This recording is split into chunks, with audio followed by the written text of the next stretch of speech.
कहा जाता है श्रीमद् भागवत गीता सिर्फ एक धर्म के लिए नहीं है, बल्कि इसे धरती के हर इंसान को पढ़ना और समझना चाहिए ताकि वो अपनी जिंदगी में सुख, शांति और सफलता को प्राप्त कर सके।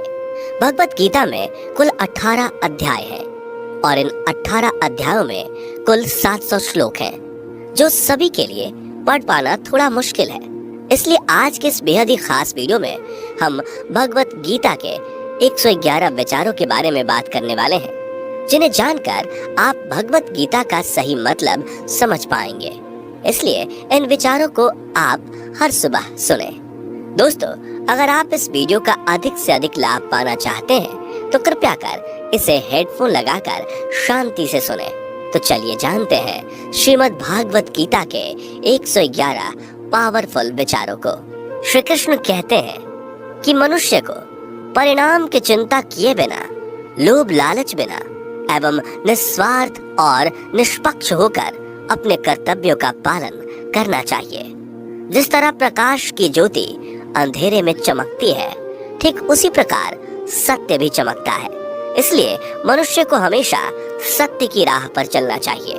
जिस मनुष्य के अंदर ज्ञान की कमी और ईश्वर में श्रद्धा नहीं होती, वो मनुष्य जीवन में कभी भी आनंद और सफलता को प्राप्त नहीं कर पाता।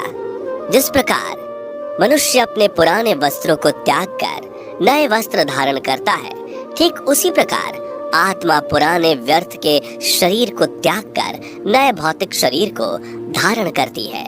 कौन क्या कर रहा है, कैसे कर रहा है और क्यों कर रहा है, इन सब से आप जितना दूर रहेंगे उतना ही आप खुश रहेंगे। समझदार व्यक्ति जब संबंध निभाना बंद कर देता है तो समझ लेना उसके आत्मसम्मान को कहीं ना कहीं ठेस अवश्य पहुंची है। मोह उसी का करो जिस पर आपका अधिकार है। जिस पर आपका अधिकार ही नहीं, उसका मोह भी नहीं करना चाहिए। जो दूसरों की तकलीफों को समझते हैं, जिनमें दया है, दिल से अच्छे हैं, उन्हें दोबारा जन्म लेना नहीं पड़ता। प्रबुद्ध व्यक्ति के लिए गंदगी का ढेर, पत्थर और सोना सभी समान है।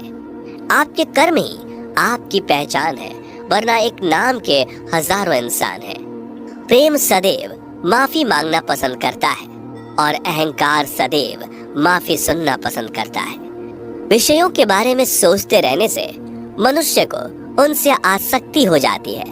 इससे उनमें कामना यानी इच्छा पैदा होती है और कामनाओं में विघ्न आने से क्रोध की उत्पत्ति होती है।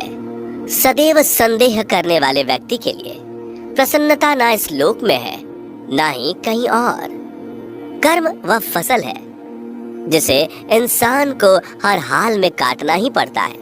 इसलिए हमेशा अच्छे बीज बोएं ताकि फसल अच्छी हो। जो होने वाला है वो होकर ही रहता है और जो नहीं होने वाला वो कभी नहीं होता। ऐसा निश्चय जिनकी बुद्धि में होता है, उन्हें चिंता कभी नहीं सताती। अच्छे कर्म करने के बावजूद भी लोग केवल आपकी बुराइयां ही याद रखेंगे। इसलिए लोग क्या कहते हैं इस पर ध्यान मत दो, तुम अपना कर्म करते रहो। जितना हो सके खामोश ही रहना अच्छा है, क्योंकि सबसे ज्यादा गुनाह इंसान से उसकी जुबान ही करवाती है। गीता में भगवान श्री कृष्ण कहते हैं कि हे अर्जुन, अपने परम भक्त जो हमेशा मेरा स्मरण या एक चित्त मन से मेरा पूजन करते हैं, मैं व्यक्तिगत रूप से उनके कल्याण का उत्तरदायित्व लेता हूँ। हे पार्थ, जो लोग भक्ति में श्रद्धा नहीं रखते वो मुझे प्राप्त नहीं कर पाते। अतः वे इस भौतिक जगत में जन्म मृत्यु के मार्ग पर वापस आते रहते हैं। मौन सबसे अच्छा उत्तर है किसी ऐसे व्यक्ति के लिए जो आपके शब्दों को महत्व नहीं देता। बदल जाओ वक्त के साथ, या फिर वक्त बदलना सीखो। मजबूरियों को मत कोसो, हर हाल में चलना सीखो। किसी काम की चिंता करना ठीक है, पर चिंता इतनी भी नहीं होनी चाहिए कि वह काम ही बिगड़ जाए। अच्छी नीयत से किया गया काम कभी व्यर्थ नहीं जाता और उसका फल आपको जरूर मिलता है। श्री कृष्ण कहते हैं कि मैं किसी का भाग्य नहीं बनाता, हर कोई अपना भाग्य खुद बनाता है। आप आज जो भी कर्म कर रहे हो उसका फल आपको कल प्राप्त होगा, और आज जो आपके पास है वह आपके द्वारा पहले ही किए गए कर्मों का फल है। मनुष्य नहीं उसके कर्म अच्छे या बुरे होते हैं, जैसे मनुष्य के कर्म होते हैं, उसे वैसे ही फल की प्राप्ति होती है। तुम्हें सिर्फ अपने कर्म करने का अधिकार है, किंतु कर्म के फलों के तुम अधिकारी नहीं हो। तुम ना तो कभी अपने आप को अपने कर्मों के फल का कारण मानो, नहीं कर्म ना करने में आसक्त हो जाओ। सही कर्म वह नहीं है जिसके परिणाम हमेशा सही हो, अपितु सही कर्म वह है जिसका उद्देश्य कभी गलत ना हो। संसार में कोई भी मनुष्य सर्वगुण संपन्न नहीं होता, इसलिए कुछ कमियों को नजरअंदाज करके रिश्ते बनाए रखिए। पूर्णता के साथ किसी और के जीवन की नकल करके जीने की तुलना में अपने आप को पहचान कर अपूर्ण रूप से जीना बेहतर है। जब भविष्य धुंधला पड़ने लग जाता है, तब आपको अपने वर्तमान में ध्यान केंद्रित करने की आवश्यकता है। कोशिश कर, हल निकलेगा, आज नहीं तो कल निकलेगा। अर्जुन के तीर सा सद मरुस्थल से भी जल निकलेगा। जीवन की सबसे बड़ी गलती वही होती है जिस गलती से हम कुछ सीख नहीं पाते।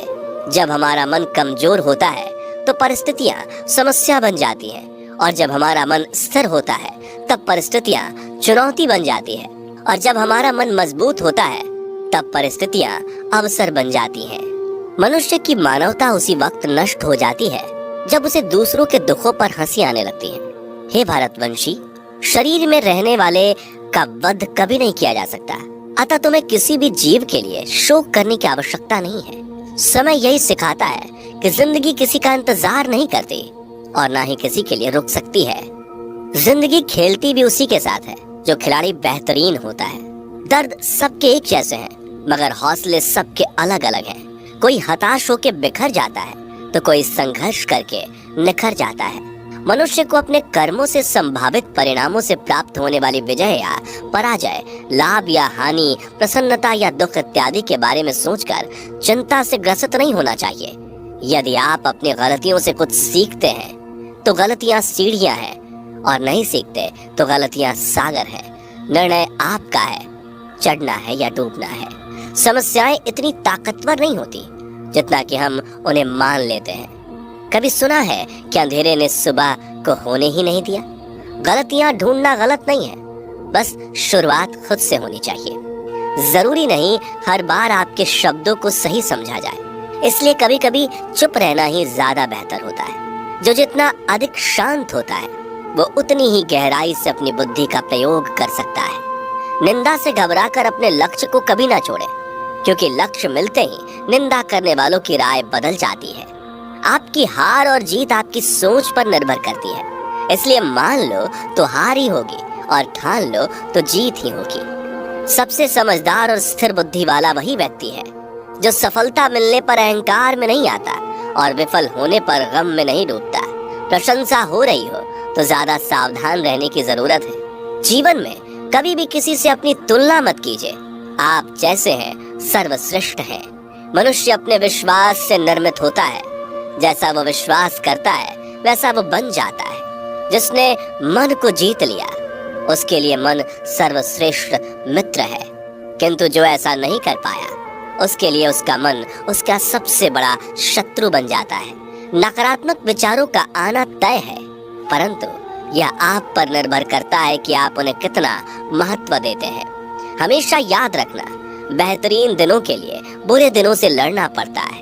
जीवन में कुछ भी स्थायी नहीं है, इसलिए स्वयं को अधिक तनावग्रस्त ना करें, क्योंकि परिस्थितियां चाहे कितनी भी खराब क्यों ना हो बदलेंगी जरूर। संसार में परेशानी देने वाली की हस्ती कितनी भी बड़ी क्यों ना हो, पर भगवान की कृपा दृष्टि से बड़ी कभी नहीं हो सकती। प्रेरणा का सबसे बड़ा स्रोत आपके अपने विचार है, इसलिए बड़ा सोचें और खुद को जीतने के लिए हमेशा प्रेरित करें। जिसने मन को जीत लिया है उसने पहले ही परमात्मा को प्राप्त कर लिया है, क्योंकि उसने शांति प्राप्त कर ली है। ऐसे मनुष्य के लिए सुख दुख, सर्दी गर्मी और मान अपमान एक जैसे होते हैं। मुश्किलें केवल बेहतरीन लोगों के हिस्से में ही आती हैं, क्योंकि वही लोग उसे बेहतरीन तरीके से अंजाम देने की काबिलियत रखते हैं। कोई कुछ भी कहे, बस अपने आप को शांत रखो, क्योंकि सूरज कितना भी तेज क्यों ना हो, समुद्र सूखता नहीं है। जहाँ आपकी कोई कीमत नहीं वहाँ पर रुकना अनुचित है, चाहे वो किसी का घर हो या किसी का मन। जब कोई हाथ और साथ दोनों ही छोड़ देता है तब कुदरत कोई ना कोई उंगली पकड़ने वाला भेज देता है। उन्हीं का नाम कान्हा है। जो मन को नियंत्रित नहीं करते, उनके लिए वह शत्रु के समान कार्य करता है। हे अर्जुन, व्यक्ति जो चाहे बन सकता है यदि वह विश्वास के साथ इच्छित वस्तु पर लगातार चिंतन करे। सिर्फ दुनिया के सामने जीतने वाला ही विजेता नहीं होता, बल्कि किन रिश्तों के सामने कब और कहां पर हारना है यह जानने वाला भी विजेता होता है। जो लोग बुद्धि को छोड़कर भावनाओं में बह जाते हैं, उन्हें हर कोई मूर्ख बना सकता है। वक्त से पहले मिली चीज अपना मूल्य खो देती है और वक्त के बाद मिली चीज अपना महत्व।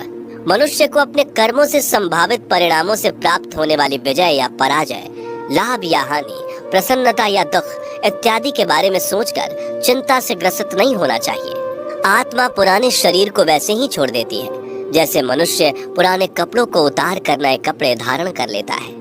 जैसे जल में तैरती नाव को तूफान उसे अपने लक्ष्य से दूर ले जाता है, ठीक वैसे ही इंद्रिय सुख मनुष्य को गलत रास्ते की ओर ले जाता है। आपका विश्वास एक पर्वत को भी खिसका सकता है, लेकिन आपके मन का संदेह दूसरा पर्वत खड़ा कर सकता है। हमारा खुद पर विश्वास होना बहुत ही जरूरी है, क्योंकि हम अपने रास्ते पर खुद चलते हैं। वक्त कभी भी एक जैसा नहीं रहता। उन्हें भी रोना पड़ता है जो बेवजह दूसरों को रुलाते हैं। अपनी इच्छा शक्ति के माध्यम से अपने आप को नई आकृति प्रदान करें। कभी भी स्वयं को अपनी आत्म इच्छा से अपमानित ना करें। इच्छा एकमात्र स्वयं का मित्र होता है और इच्छा ही एकमात्र स्वयं का शत्रु भी। अपनी पीड़ा के लिए संसार को दोष मत दीजिए। अपने मन को समझाओ, तुम्हारे मन का परिवर्तन ही तुम्हारे दुखों का अंत है। खुद को कमजोर कभी नहीं समझना चाहिए।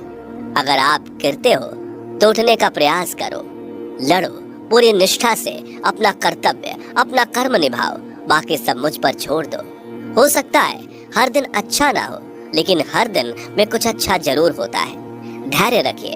कभी कभी आपको जीवन में सबसे अच्छा पाने के लिए सबसे बुरे दौर से गुजरना पड़ता है। रोना बंद करो, अपनी तकलीफों से खुद लड़ना सीखो, क्योंकि साथ देने वाले भी शमशान से आगे नहीं जाते। समय जब न्याय करता है तब गवाहों की आवश्यकता नहीं पड़ती है। एक उपहार तभी असली और पवित्र है जब वह हृदय से किसी सही व्यक्ति को सही समय और सही जगह पर दिया जाए, और जब उपहार देने वाले व्यक्ति के दिल में उस उपहार के बदले कुछ पाने की उम्मीद ना हो। सुंदरता आपके दृष्टिकोण में होती है।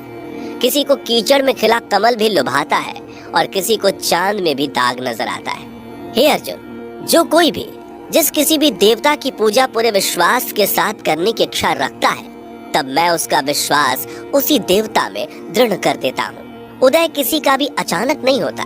सूर्य भी धीरे धीरे निकलता है और ऊपर चढ़ता है। धैर्य और तपस्या जिसमें है वही संसार को प्रकाशित कर सकता है। हे अर्जुन, स्वर्ग प्राप्त करने और वहाँ कई वर्षों तक वास करने के पश्चात एक असफल योगी का पुनः एक पवित्र और समृद्ध कुटुंब में जन्म होता है। शब्द उतने ही बाहर निकलने चाहिए जिन्हें वापस भी लेना पड़े तो खुद को तकलीफ ना हो। मन अशांत हो तो उसे नियंत्रित करना कठिन है, लेकिन अभ्यास से इसे वश में किया जा सकता है। अहंकार और संस्कार में फर्क है। अहंकार दूसरों को झुकाकर खुश होता है, संस्कार स्वयं झुककर खुश होता है। सेवा सबकी करो, मगर आशा किसी से मत रखो, क्योंकि सेवा का सही मूल्य ईश्वर ही दे सकते हैं। जब सत्य की असत्य से लड़ाई होगी तो सत्य अकेला खड़ा होगा और असत्य की फौज लंबी होगी, क्योंकि असत्य के पीछे मूर्खों का झुंड भी होगा। अकेले रहना तुम्हें यह भी सिखाता है कि वास्तव में तुम्हारे पास स्वयं के अलावा और कुछ भी नहीं। जब परिवार के सदस्य अप्रिय लगने लगे और पराये अपने लगने लगे तो समझ लीजिए कि विनाश का समय आरंभ हो गया है। क्रोध आने पर चिल्लाने के लिए ताकत नहीं चाहिए, मगर क्रोध आने पर चुप रहने के लिए खूब ताकत चाहिए होती है। जो आपका है वो आपको मिलकर ही रहेगा, फिर चाहे उसे छीनने के लिए पूरी कायनात एक हो जाए। दो प्रकार के व्यक्ति संसार में स्वर्ग से भी ऊपर स्थित होते हैं। एक वो जो शक्तिशाली होकर भी क्षमा कर देते हैं, और दूसरे वो जो दरिद्र होकर भी कुछ दान करते हैं। प्रेम शरीर या सुंदरता को देखकर नहीं होता, प्रेम हृदय से होता है। जहाँ दो हृदय मिल जाए वहीं प्रेम जन्म लेता है। किसी भी व्यक्ति को अच्छे से जाने बिना दूसरे की बातें सुनकर उसके प्रति कोई धारणा बना लेना मूर्खता है। अगर साफ नियत से मांगा जाए तो ईश्वर नसीब से बढ़कर देता है। जो हुआ वो अच्छा हुआ, जो हो रहा है वह अच्छा हो रहा है, जो होगा वो भी अच्छा ही होगा। मेरा, तेरा, छोटा, बड़ा, अपना, पराया मन से मिटा दो, फिर सब तुम्हारा है और तुम सबके हो। जब भी विनाश होने का प्रारंभ होता है, शुरुआत वाणी के संयम खोने से होती है। जीवन में सब कुछ खत्म होने जैसा कुछ भी नहीं होता। हमेशा एक नई शुरुआत हमारा इंतजार कर रही होती है। जीवन में यदि खुश रहना है तो अधिक ध्यान उस चीज पर दें जो आपके पास है, उस चीज पर नहीं जो दूसरों के पास है। उस दिन हमारी सारी परेशानियां खत्म हो जाएंगी, जिस दिन हमें यकीन हो जाएगा कि हमारा सारा काम ईश्वर की मर्जी से होता है। विपत्ति में धैर्य, वैभव में दया और संकट में सहनशीलता ही श्रेष्ठ व्यक्तियों का लक्षण है। जो व्यक्ति स्पष्ट और सीधी बात करता है, उसकी वाणी कठोर जरूर होती है, लेकिन वह कभी किसी के साथ छल नहीं करता। जो अच्छा लगे उसे ग्रहण करो, जो बुरा लगे उसका त्याग, फिर चाहे वह विचार हो, कर्म हो या मनुष्य। बुराई बड़ी हो या छोटी हमेशा विनाश का कारण बनती है, क्योंकि नाव में छेद छोटा हो या बड़ा, नाव को ही डुबो देता है। अपने परम भक्त जो हमेशा मेरा स्मरण या एक चित्त मन से मेरा पूजन करते हैं, मैं व्यक्तिगत रूप से उनके कल्याण का उत्तरदायित्व लेता हूँ। जो दान बिना सत्कार के कुपात्र को दिया जाता है वह तमस दान कहलाता है। परिवार और समाज दोनों ही बर्बाद होने लगते हैं जब समझदार मौन और नासमझ बोलने लगते हैं। आप वापस नहीं जा सकते और शुरुआत को नहीं बदल सकते, लेकिन आप चाहें वहीं से शुरू कर सकते हैं और अंत को अवश्य बदल सकते हैं। जब उम्मीदें टूटने लगे, कोई रास्ता दिखाई ना दे, तो एक बार भगवत गीता की शरण